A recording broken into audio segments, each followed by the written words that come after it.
Hello everyone, welcome to Sanmarga classes. ಬೆಳಕು ಪಾಠದ 54ನೇ ಪ್ರಶ್ನೆ.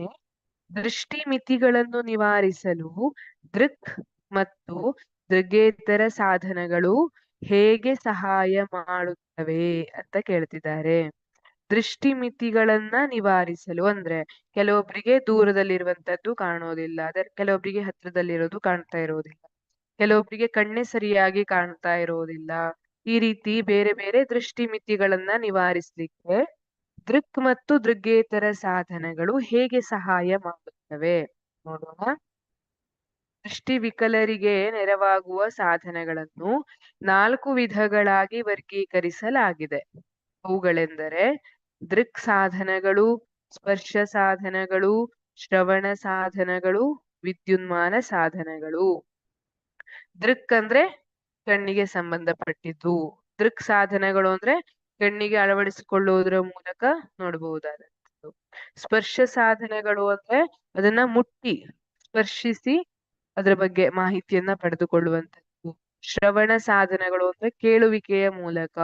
ವಿದ್ಯುನ್ಮಾನ ಸಾಧನಗಳು ಅಂದ್ರೆ ಈಗ ಕ್ಯಾಲ್ಕುಲೇಟರ್, CCTV, ಕಂಪ್ಯೂಟರ್ ಇದೆಲ್ಲ ಬರ್ತದಲ್ಲ, ಅದು ವಿದ್ಯುನ್ಮಾನ ಸಾಧನಗಳಲ್ಲಿ ಬರ್ತದೆ.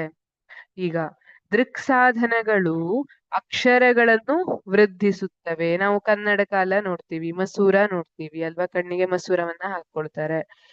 ಈ ಲೆನ್ಸ್ ಅನ್ನ ಇನ್ಸರ್ಟ್ ಮಾಡ್ಕೊಳ್ಳೋದನ್ನ ನೋಡಿರ್ಬಹುದು ಕಣ್ಣಿಗೆ ಅಲ್ವಾ. ಈ ತರ ದೃಕ್ ಸಾಧನಗಳು ಅಕ್ಷರಗಳನ್ನು ವೃದ್ಧಿಸುತ್ತವೆ, ಬೆಳಕಿನ ಸೂಕ್ತ ಪ್ರಖರತೆಯನ್ನು ಒದಗಿಸುತ್ತವೆ ಮತ್ತು ಸರಿಯಾದ ದೂರದಲ್ಲಿ ವಸ್ತುಗಳನ್ನು ತೋರಿಸುತ್ತವೆ.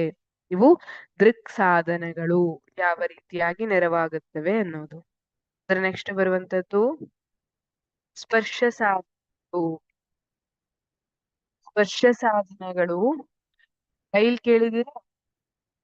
ಟೈಲ್ ಬರವಣಿಗೆ ಸ್ಲೇಟ್ ಮತ್ತು ಸ್ಟೈಲಸ್ ಗಳನ್ನು ಒಳಗೊಂಡಿದ್ದು ದೃಷ್ಟಿ ವಿಕಲ ವ್ಯಕ್ತಿಗಳಿಗೆ ಟಿಪ್ಪಣಿ ಮಾಡಿಕೊಳ್ಳಲು, ಓದಲು ಮತ್ತು ಬರೆಯಲು ಸಹಾಯಕಾರಿಯಾಗಿದೆ.